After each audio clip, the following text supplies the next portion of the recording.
बोलिए। Hello friends, आज मैं बिहार के एक ऐसी नदी के बारे में बता रहा हूँ जिसे बिहार का शोक नदी के नाम से जानी जाती है। उस नदी का नाम है कोसी। यह नेपाल से निकलते हुए बिहार के सुपौल, सहरसा, खगड़िया, कटिहार होते हुए कुर्सेला के पास गंगा नदी में मिल जाती है। दिखा रहे हैं की कुल लंबाई 240 किलोमीटर है। बिहार नेपाल से निकलते हुए बिहार में जब सुपौल ज़िला में प्रवेश करती है तो ये 4 भागों में बढ़ जाती है। 4 भागों में ये 3 बड़ी बड़ी धारा में बदल जाती है। एक छोटी सी पतली धारा जो है, जो हमारे गांव के बगल से होकर बह रही है। आप अभी वीडियो में भी देख रहे हैं। बोलते रहिए बोलिए।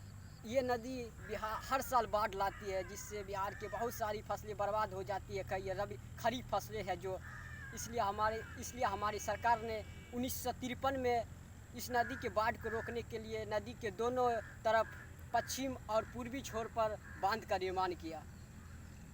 उसके बाद क्या हुआ, बाढ़ कुछ कम हुआ और यहाँ से जो दूसरे लोग दूसरी जगह या विस्थापित थे वो अपने अपने क्षेत्र में आए। उसके बाद सरकार ने कुछ वर्षों के बाद 2010 में एक इस दे के सड़क का भी मंजूरी दी, जो आप वीडियो में देख रहे हैं। सहरसा जिला से ये सड़क सहरसा जिला से दरभंगा होते हुए बिहार दिल्ली की ओर जाती है। इसे NH 17 के नाम से जाना जाता है। ये तो इसे 2 लाइन की है, लेकिन भविष्य में ये 4 लाइन किया जाएगा। इससे इस क्षेत्र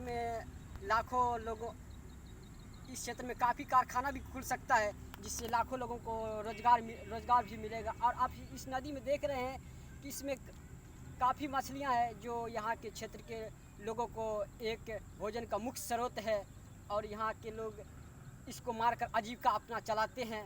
इसलिए यहीं तक मैं वीडियो, और मैं ये जो 3 धारा बड़ी है उसको मैं बाद में वीडियो बनाकर आप लोगों को अपलोड करूँगा। जय हिंद।